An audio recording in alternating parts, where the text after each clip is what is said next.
నమస్తే, నేను మీ జాకిర్ హుసేన్. ప్రస్తుతం మనతోటి సీనియర్ జర్నలిస్ట్ సిఎస్ రావు గారు ఉన్నారు. వెల్కమ్ చెప్పేద్దాం. హాయ్ సార్, నమస్తే. నమస్తే. అండర్ కవర్ ఆపరేషన్లో నాన్ వేషన్ కూడా ఉన్నారంటారు సార్. సో ఇప్పుడు ఎన్ఐఏ పోలీసులు ఇన్వెస్టిగేషన్ చేస్తున్నారు. పెహల్గాం దాడి జరిగిన తర్వాత జరిగినటువంటి పరిణామాలు, అలాగే ఆపరేషన్ సింధూరు క్రమంలో జరిగినటువంటి పరిణామాలు కొన్ని, వీటన్నిటి మీద విశ్లేషణ చేస్తున్నటువంటి క్రమంలో జ్యోతి మల్హోత్రా అనే ఆవిడ రోల్ బయటపడింది. అవును. ఆవిడేంటి, ట్రావెల్ విత్ జో అనే పేరుతోటి ఒక సోషల్ మీడియాని రన్ చేస్తున్నారు ఆవిడ. ఇన్స్టాగ్రాము, టెలిగ్రాము, తర్వాత ఈ యూట్యూబ్, ఇలాంటివన్నీ కూడా రన్ చేస్తున్నారు ట్రావెల్ విత్ జో అనేటువంటి పేరుతోటి. సో ఆవిడ అండర్ కవర్ ఆపరేషన్లో ఉన్నారు అని. అండర్ కవర్ ఆపరేషన్ అంటే ఏంటి? ఇప్పుడు ఏ దేశమైనా ఇంకొక దేశం మీద గూఢాచర్యం చేస్తుంది. గూఢాచర్యం చేసేటప్పుడు స్థానికులుగా ఉండేటువంటి వాళ్ళ సహకారం ఉండాలి. ఆ సహకారం ఇచ్చేటువంటి వాళ్ళు చేసేదే అండర్ కవర్ ఆపరేషన్. ఈ అండర్ కవర్ ఆపరేషన్ భారతదేశంలో పాకిస్తాన్కి అనుకూలంగా చేసినటువంటి వాళ్ళు ఎవరు అని అంటే జ్యోతి మల్హోత్రా అండ్ కొంతమంది 15 మంది, మొత్తం 16 మందిని ఎన్ఐఏ పోలీసులు అదుపులోకి తీసుకున్నారు, విచారిస్తున్నారు. సో కాబట్టి వీళ్ళు అండర్ కవర్ ఆపరేషన్కి ఉపయోగించుకుంది ఎవరిని? పాకిస్తాన్ వాళ్ళు, పాకిస్తాన్ ఐఎస్ఐ అని అంటే సోషల్ మీడియా ఇన్ఫ్లుయెన్సర్స్. యూట్యూబ్లో పనిచేసే వాళ్ళని, సోషల్ మీడియాలో యాక్టివ్గా ఉండేటువంటి వాళ్ళని, సోషల్ మీడియాలో ఇన్ఫ్లుయెన్సర్స్గా ఉండేటువంటి వాళ్ళని ఎంపిక చేసుకొని అండర్ కవర్ ఆపరేషన్స్కి ఉపయోగించుకున్నారు. అండర్ కవర్ ఆపరేషన్ అంటే ఏం లేదు, ఐఎస్ఐ ఉంటుంది, నిఘా సంస్థ, మనకి రా ఉంటుంది, రీసెర్చ్ అండ్ అనాలిసిస్ వింగ్ మనకి భారతదేశానికి. పాకిస్తాన్కి ఐఎస్ఐ ఉంది. ఓకే. సో వాళ్ళకి ఐఎస్ఐ వాళ్ళకి ఇన్ఫర్మేషన్ రావాలి, భారతదేశానికి సంబంధించిన ఇన్ఫర్మేషన్ ఎప్పటికప్పుడు గ్యాదర్ చేస్తూ ఉంటారు. ఎందుకు? వాళ్ళు ఎప్పుడైనా సరే భారతదేశాన్ని బలహీనపరచాలి అని వాళ్ళ టార్గెట్. ఆర్థికంగా, సామాజికంగా, అన్ని రకాలుగా, సైన్యపరంగా, సైనిక చర్యపరంగా అన్ని రకాలుగా బలహీనపరచాలని కోరుకుంటూ ఉంటారు. అలాంటి వాళ్ళకి సహకారం అందిస్తారు. భౌగోళికంగా ఉండే పరిస్థితులు ఏంటి, ఇక్కడ సామాజికంగా ఉండేటువంటి పరిస్థితులు ఏంటి, ఆర్థికంగా ఉండేటువంటి పరిస్థితులు ఏంటి, సైనిక పరంగా ఉండేటువంటి పరిస్థితులు ఏంటి, వీటన్నిటిని అబ్జర్వ్ చేసి ఎప్పటికప్పుడు సమాచారం ఇవ్వడానికి అండర్ కవర్ ఆపరేషన్స్ చేస్తూ ఉంటారు. ఈ అండర్ కవర్ ఆపరేషన్స్కి ఒక రకంగా చెప్పాలంటే కోవర్ట్స్ వాళ్ళని పెట్టుకుంటారు.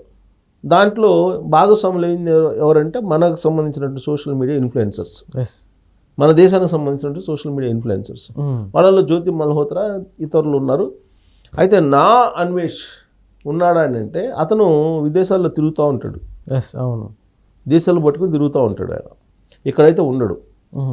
మొన్న అన్వేష్ అతను అండర్ కవర్ ఆపరేషన్లో పార్టిసిపేట్ చేస్తాడు, ఐఎస్ఐకి సహకరిస్తూ, ఏజెంట్కి సహకరిస్తూ. అంటే అలాంటి అవకాశం అతనికి లేదు, ఎందుకంటే ఉండడు కాబట్టి, ఇక్కడ దేశాలు తిరుగుతుంటాడు కాబట్టి. అండర్ కవర్ ఆపరేషన్ అంటే ఇక్కడ ఉండి చేయాలి, ఇండియాలో ఉండి చేయాలి under cover operation. Okay. So ఇప్పుడు జ్యోతి మల్హోత్రా అండ్ టీం ఏం చేస్తారు? వాళ్ళు అండర్ కవర్ ఆపరేషన్ చేస్తారు, ఎందుకంటే ఇండియాలోనే ఉంటారు. ఒకవేళ వేరే దేశానికి వచ్చినా కానీ వెళ్ళినా కానీ ఇమీడియట్గా వచ్చేస్తుంటారు వాళ్ళు, ఇమీడియట్గా వచ్చి ఇక్కడే ఎక్కువ ఉంటారు.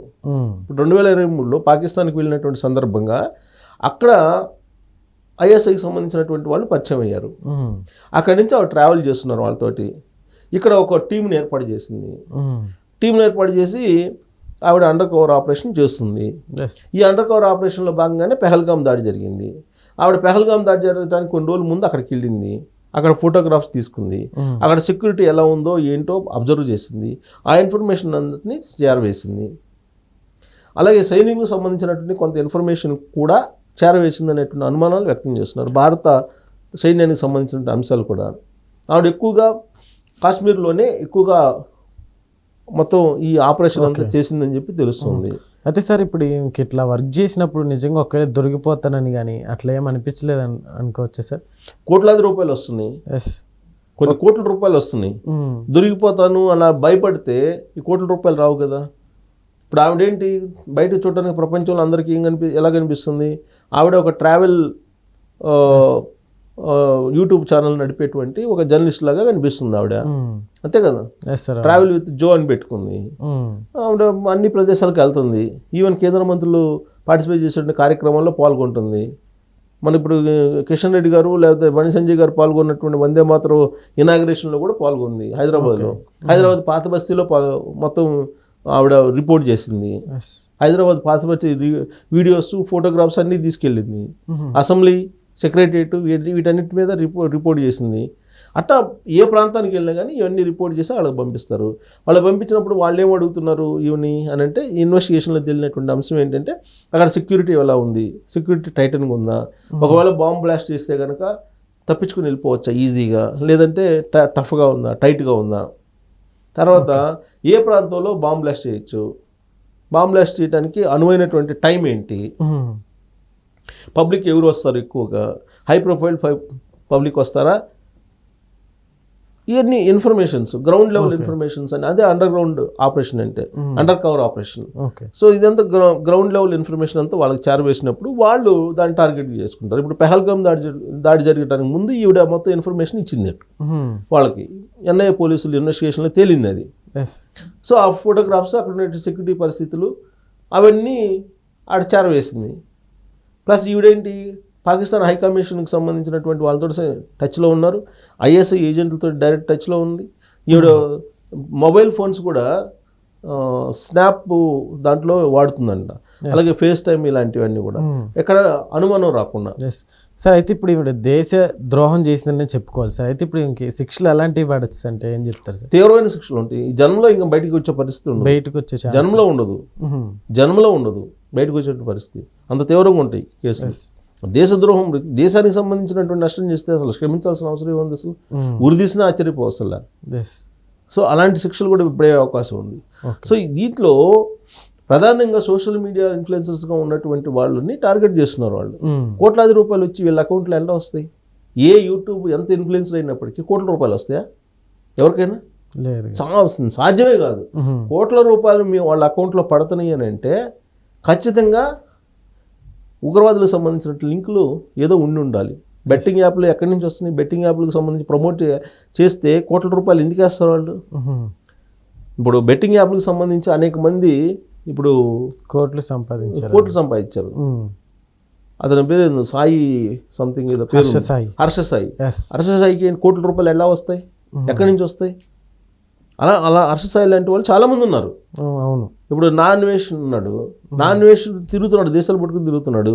మరి అది డబ్బులు ఎక్కడి నుంచి వస్తున్నాయి? ఫ్లైట్ ఛార్జీలకు కానీ వీటన్నిటికీ, అక్కడ స్టే చేయటానికి కానీ, లేదంటే అక్కడ ఉండటానికి కానీ, లేదంటే ఖర్చులకు కానీ, అక్కడ అన్ని రకాలుగా డబ్బులు కావాలి కదా, ఎక్కడి నుంచి వస్తాయి? సరే అతను యూట్యూబ్ ఛానల్ ఉంది అనుకున్నా, ఎంత వస్తాయి యూట్యూబ్ ఛానల్లో? కోట్లు వస్తాయా, లేదా లక్షలు వస్తాయా? లక్షలు వస్తాయి అనుకుందాం నెలకి, కోట్లు అయితే రావు కదా. మరి ఇతను ఉగ్రవాదులకు సంబంధించినటువంటి దాడులు జరుగుతాయి అని చెప్పి నేను ముందే చేశానని చెప్పి ఒక వీడియో చేశాడు కదా. అవును. ఉగ్రవాదులకు సంబంధించి డబ్బులు ఎక్కడికి వెళ్తున్నాయి, ఎవరెవరికి వెళ్తున్నాయి అనేది కూడా అతను చెప్పాడు కదా.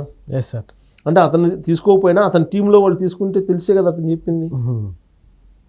ఇంటర్నేషనల్గా ఉండేటువంటి ఇన్ఫ్లుయెన్సర్స్ టీం ఒకటి ఉంటుంది, నేషనల్ గ్రూప్ ఒకటి ఉంటుంది, లోకల్ గ్రూప్ ఒకటి ఉంటుంది. ఇప్పుడు మనకున్నాము యూట్యూబ్ న్యూస్కి సంబంధించినటువంటి వాళ్ళకి సంబంధించి గ్రూపులు చాలా ఉంటాయి. ఆ గ్రూపుల్లో వీళ్ళందరూ షేర్ చేసుకుంటుంటారు లింక్స్, ప్రత్యక్షంగా కానీ పరోక్షంగా కానీ ఈ అన్వేషికి ఈ మొత్తం విషయాలు తెలిసి ఉండే అవకాశాలు ఉంటాయి. లేదంటే కోట్ల రూపాయలు వాళ్ళు కట్టొస్తుంది అని చెప్పేసి ఈయన క్వశ్చన్ చేసి అడిగాడు. సో కాబట్టి వీళ్ళు అండర్ కవర్ ఆపరేషన్లో పార్టిసిపేట్ చేసి ఎవరైతే చేశారో వాళ్ళని అయితే క్షమించకూడదు. అండర్ కవర్ ఆపరేషన్లో పార్టిసిపేట్ చేసి వాళ్ళకి సహకరిస్తుంటే, అమెరికా గూఢచర్యానికి పాల్పడుతుంటే వీళ్ళు ఇండియాలో అవసరం వీళ్ళు లేదు. సో కాబట్టి వీళ్ళ అకౌంట్స్ని ఫస్ట్ సీజ్ చేయాలి. అకౌంట్స్ని సీజ్ చేసి అకౌంట్స్లో ట్రాన్సాక్షన్స్ ఎవరెవరు జరిగినాయి, ఎంతమంది జరిగినాయి, ఎప్పుడెప్పుడు జరిగినాయి, ఇవన్నీ ఇన్వెస్టిగేషన్లో కనుక వస్తే ఈ అండర్ కవర్ ఆపరేషన్ ఎవరు చేశారనేది బయటకు వచ్చే అవకాశం. దాంట్లో ఇతను అన్వేషణ ఉన్నాడా లేదా అనేది కూడా తెలియాలి. Okay sir, thank you.